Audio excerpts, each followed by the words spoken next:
ஒடுக்கப்பட்டவர்கள் சார்பாக கேட்கிறேன் உரிமை, அடைக்கப்பட்டவர்கள் சார்பாக கேட்கிறேன் உரிமை, ஒடுக்கப்பட்டவர்கள். இந்தியாவின் ஜனநாயகத்தை பாதுகாக்க இன்னொரு போர் வீரர் களத்திலே இறங்கிவிட்டார். கூற்றடன்று மேல்வரினும் கூடி எதிர்கொள்ளும் ஆற்றலதுவே படை என்றான் வள்ளுவன். யமனே வந்தாலும் எதிர்த்து போர் புரிவோம், அதுதான் தமிழனின் படை என்றார் வள்ளுவர். தமிழென்று சொல்லாவிட்டாலும் அதுதான் உண்மை. யமனை எதிர்த்து வந்தாலும் எதிர்கொள்ளுகின்ற மனநிலையுடன் இந்திய மக்கள் இருக்கிறார்கள். சாக துணிஞ்சவனுக்கு சமுத்திரம் முழங்கால் மட்டும். ஆகவே ஜனநாயகத்தை, இந்தியாவின் பன்முகத்தன்மையை பாதுகாக்க இன்னொரு வீரர், மாவீரர் வெளியே வந்துவிட்டார். கெஜ்ரிவால் அவர்களை வரவேற்க லட்சக்கணக்கான மக்கள் திகார் ஜெயிலிலே வாசலிலே குழுமை இருக்கிறார்கள். அவர்கள் ஆங்காங்கு சென்று தங்களுடைய நண்பர்களை கூவி அழைக்கிறார்கள். ஒவ்வொருவரும் மார்தட்டுகிறார்கள். உறுதிபட நாளை மிகப்பெரிய கெஜ்ரிவால் அவர்கள் வருகின்ற பொழுது, வெளியே வருகின்ற பொழுது வெண்கல கடையில் மத யானை புகுந்தது போல அவர் டெல்லியிலே இருந்து புறப்பட்டால் பஞ்சாபின் எல்லையை தொடுவார், கிராமப்புறங்களிலே தொடுவார், ஹரியானா முழுவதும். அங்கே மட்டுமல்ல, இன்னும் 4 கட்ட தேர்தலில் கெஜ்ரிவால் என்பது மிகப்பெரிய முகமாக மாறிவிட்டது. கெஜ்ரிவாலுக்கு மிகப்பெரிய ஒரு பூஸ்டர் ராக்கெட்டாக பாஜக இருக்கு. அதைத்தான் இவங்க பண்ணியிருக்காங்க.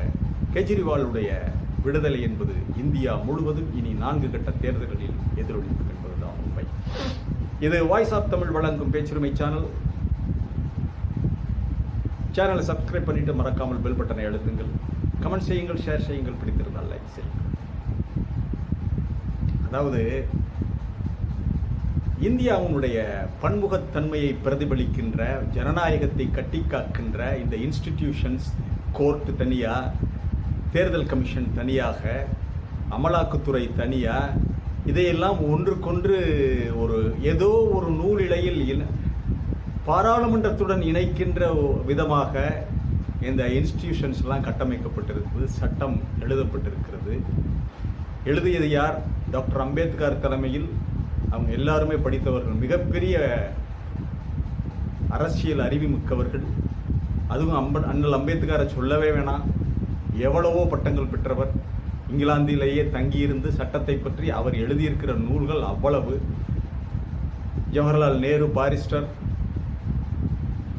சுதந்திரத்தை காணும் முன்பாகவே மறைந்த சுபாஷ் சந்திர போஸ் அவர்கள் பாரிஸ்டர். இப்படி பாரிஸ்டர்களால் கட்டமைக்கப்பட்ட இந்திய சுதந்திரத்தை சாதாரண புறம்போக்கு ராமன் பேரை சொல்லி புராண கதைகளை நம்பிக்கொண்டிருக்கின்ற ஒரு கூத்தாடி கும்பல் கவிழ்க்க முடியுமா? எத்தனை ஆளுமைகளால் கட்டமைக்கப்பட்டது இந்த பாரதத்தினுடைய, இந்தியாவினுடைய அரசியல் அமைப்பு. சர்தார் பட்டேல், நிஜலிங்கப்பா, பிரம்மானந்த ரெட்டி, ஹேமவதி நந்தன் பகுகுணா, மொராஜி தேசாய், அப்பழுக்கற்ற மனிதராக, சத்தியவானாக வாழ்ந்த, ஹரிச்சந்திரனுக்கு இணையாக வாழ்ந்த, பொய்யே சொல்ல தெரியாத மொராஜி தேசாய் குஜராத் தானே. அங்கிருந்து வந்த புல்லுருவிகள், அங்கிருந்து வந்த புறம்போக்குகள் இந்திய அரசியல் சட்டத்தை காலில் போட்டு மிதிக்க முடியுமா? அதுதான் இன்றைக்கு சுப்ரீம் கோர்ட். எஸ், உங்களுடைய நாட்கள் எண்ணப்படுகின்றன. The days are numbered and you are come to the end part. நீங்கள் கடைசி கட்டத்துக்கு வந்துட்டீங்க. உங்களுடைய பேச்சு, குளறுபடியான பேச்சு எல்லாமே காட்டி கொடுத்து விட்டது. இந்தியாவின் இன்ஸ்டிடியூஷன்களுடைய, கோர்ட்டுகளுடைய தலைவராக இருக்கிறவர்கள் எல்லோருக்குமே புரிந்து போய்விட்டது. புரியாத மாதிரி நடிக்கிறவன் தேர்தல் கமிஷன் ஒருத்தன் தான். அவனும் வழிக்கு வந்து விடுவான்.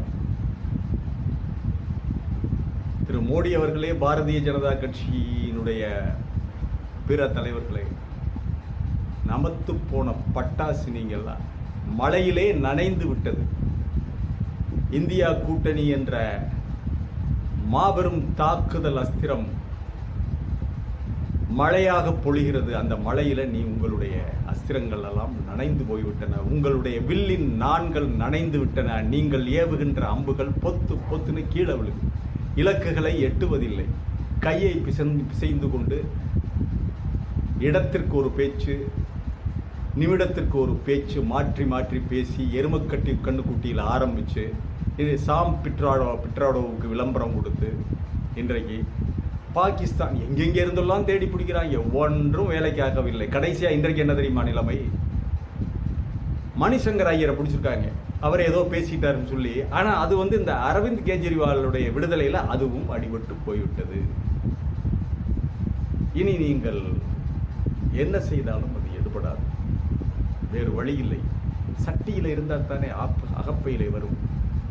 உங்களுடைய எண்ணம், சிந்தனை எல்லாமே அந்த புராண கதைகளால் கட்டமைக்கப்பட்ட பழங்கால கற்பனை கெட்டாத நிகழ்வுகளில் அதுல மனம் லயித்து, அதுதான் வாழ்வாதாரம், அதுதான் இந்தியாவை முன்னேற்றுவதற்கு ஒரே வழி என்று கிறுக்குத்தனமாக நம்பிக்கொண்டிருக்கின்ற பொறுக்கிகள், அதற்காக எந்த ஒரு அநியாயத்தையும் செய்ய துடிக்கின்ற, எந்த பொய்யையும் எந்த இடத்திலும் நாக்கூசாமல் பேசக்கூடிய இந்த பொறுக்கிகள் இப்போது அடிமேல் அடி வாங்கி கொண்டிருக்கிறார்கள். அரவிந்த் கெஜ்ரிவாலுடைய விடுதலை இந்த சமயத்திலே வந்தது.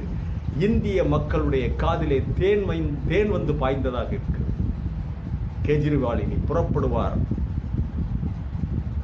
புறப்பட்டு செல்லுகின்ற போது மக்கள் எழுச்சியை பார்க்கத்தான் போறீங்க. இந்திய மக்கள் சாலையின் 2 ஓரங்களிலும் திரண்டு நின்று இந்தியா கூட்டணிக்கு வரவேற்பளிப்பதை பார்த்த உடனே அதற்கு மேல் அதன் பிறகு பாரதிய ஜனதா கட்சி தலைவர்கள் மட்டுமல்ல, திரு மோடி அவர்களும் கூட அவர்கள் பேசுவது எல்லாமே பிதற்றலாகத்தான் வெளிப்படும்.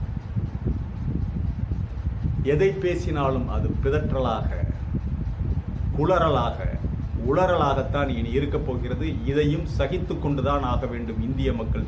இவர்கள் கையிலே ஆட்சியை கொடுத்த பாவத்திற்கு மூட்டை முடிச்சுகளை கட்டி கொண்டு ஓட வேண்டியதுதான். இங்கே இருக்கிற சத்குரு ஜக்கி வாசுதேவ்ல இருந்து அத்தனை பேரும் மூட்டை முடிச்சு கட்டிட்டாங்க, கிளம்பிடுவானுங்க, அமெரிக்காவுக்கு ஓடிடுவாங்க. அவ்வளவு பணம் திரட்டி வச்சுட்டாங்க. எல்லாம் ஓடி விடுவார்கள், அங்கே ஆசிரமங்களுக்கு ஓடி விடுவார்கள். எல்லோரும் தயாராக இருக்கிறார்கள். நீங்கள் நம்பிய சாமியார்கள், நீங்கள் வளர்த்த யாகங்கள், ஹோமங்கள், ஹோம குண்டங்கள் எதுவும் உங்களுக்கு பயன் தராது. நீங்கள் தோல்வியை எதிர்கொண்டுதான் ஆக வேண்டும். அதை எதிர்கொள்ளுகின்ற மனநிலையெல்லாம் உங்களுக்கு இல்லை. நீங்கள் ஒரு அரசியல்வாதி அல்ல, மக்கள் தலைவர் அல்ல. பழங்கால கற்பனை கதைகள், கவைக்குதவாத பேச்சுக்கள், திரிபுவாதங்களால் உருவாக்கப்பட்ட, உருவேற்றப்பட்ட ஒரு சைத்தான் பொம்மை. அந்த இதில் வச்சிருப்பான்ல, ஒரு சைத்தான் பொம்மை மாதிரி வச்சுட்டு பண்ணுவாங்க. அந்த மாதிரி பொம்மைகள் தான். அந்த மாதிரி எண்ணங்களை, கருத்துக்களை இந்திய மக்களிடம் திரும்பி திரும்பி சொல்லி அது இப்போது திரும்பி இவர்களை தாக்குகிறது. இனிமேல் இவர்களுடைய ஜம்பம் பாயாது, பலிக்காது. அரவிந்த் கெஜ்ரிவாலுடைய விடுதலை இந்தியா முழுவதிலும் மிகப்பெரிய தாக்கத்தை ஏற்படுத்தும். இது நடக்கும் என்று எதிர்பார்த்தாலும் இந்திய மக்கள் ஓரளவு 50க்கு 50 தான் நம்பிக்கிட்டு இருந்தாங்க. இது ஒரு மிகப்பெரிய செய்தி இந்திய மக்களுக்கு, ஜனநாயகத்திற்கு, நடுநிலையாளர்களுக்கு. இந்த நாடு நன்றாக இருக்க வேண்டும், பன்முகத்தன்மையுடன் ஜனநாயகத்தில் வெற்றிகரமாக நடைபோட வேண்டும் என்று நம்புகின்ற, வேலைவாய்ப்புக்காக ஏங்கி தவிக்கின்ற எண்ணற்ற இளைஞர்களுக்கு நல்லதொரு செய்தியை தைரியமாக சொன்ன சுப்ரீம் கோர்ட்டுக்கு, உச்சநீதிமன்றத்திற்கு மனமார்ந்த தலைவணங்குகிறோம். தலைவணங்கி வாழ்த்துக்களை தெரிவித்துக் கொள்கிறோம். மீண்டும் ஒரு காணொலியிலே சந்திக்கிறேன். கமெண்ட் செய்யுங்கள், ஷேர் செய்யுங்கள், பிடித்திருந்தால் லைக் செய்யுங்கள். மறக்காமல் சப்ஸ்கிரைப் பண்ணிட்டு பெல் பட்டனை அழுத்துங்கள். நன்றி, வணக்கம்.